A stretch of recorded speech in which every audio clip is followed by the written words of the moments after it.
Hi guys, and welcome back to another Borderlands 3 video. In this video we'll be discussing the new patch notes that talk about the Porcelain Pipe Bomb and a lot of general improvements. Now I'm just going to talk about the big main changes. However, if you want to read out all of the patch notes, I'll leave a link in the description. So let's get started. So for performance, this is only for the PC. They've reduced the amount of texture streaming that happens when you're aiming down sight. Now this means that objects that are further away or are out of sight will now appear in lower quality. This will affect it visually, not by much, but it'll also help the game run a lot smoother on PC.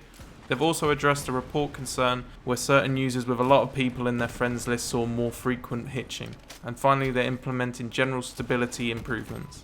Now for general fixes and improvements, they've gone through a lot, and it's a lot that has been needed. So for starters, they've addressed the issue where Kilovolt's Storm Shield attack does not disable the tiles around him. This meant that the entire arena was electrified and there was no way of not getting hit. You couldn't escape this attack. But they've fixed this now. Areas around Kilovolt will not be electrified. They've also fixed the locked door bug in the mission Footsteps of Giants.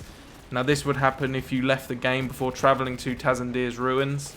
They've fixed this now. I'm not sure how it's fixed. I never had this problem, but it was only the other day where it happened to one of my friends. A big fix that they're implicating is the Guardian ranks. Now a lot of people had a problem where the skills weren't working, or people were actually losing out on getting tokens as they were in like the minus. Again, two of my friends had this problem, so it would be good to see this fixed. They changed vending machines, so they now sort by rarity, which is great. Console SOV is now set to 75 by default, but that's not going to affect players who have already started the game. So you'll have to go into your settings on console and change this if that's something you need. Special prompts for particle text are now properly localized. They also fixed a problem where vehicle boosts could continue into the next map, so if you was boosting and then pushed E to travel to another area, the boost would continue. Again, I never had this problem, but it's something they've found and they've fixed it, which is good.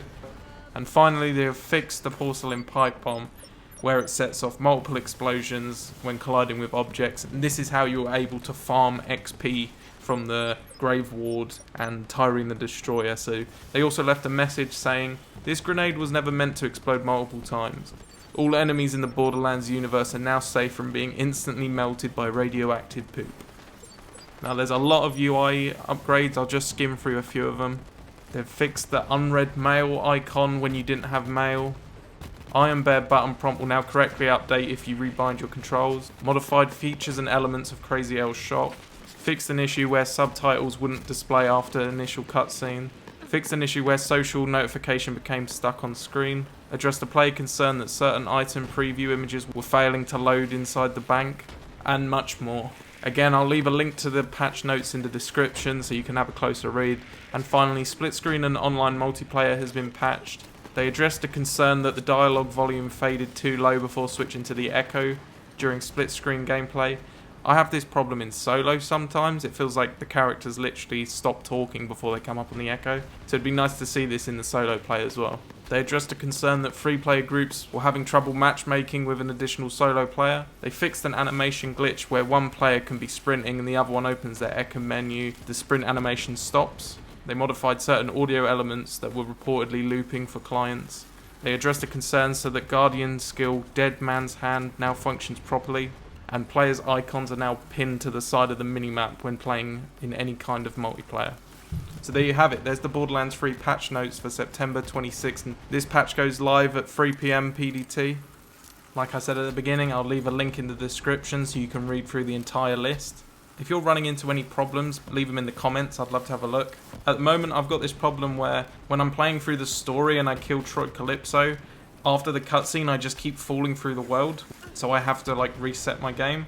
I don't know if anyone else is having that problem. It's a bit strange. I'll leave a screenshot on screen right now. But yeah, leave a comment on what you'd like to see patched next. If you like this sort of content, please subscribe. I'll be doing more of it. And I'll see you in the next video. Happy hunting.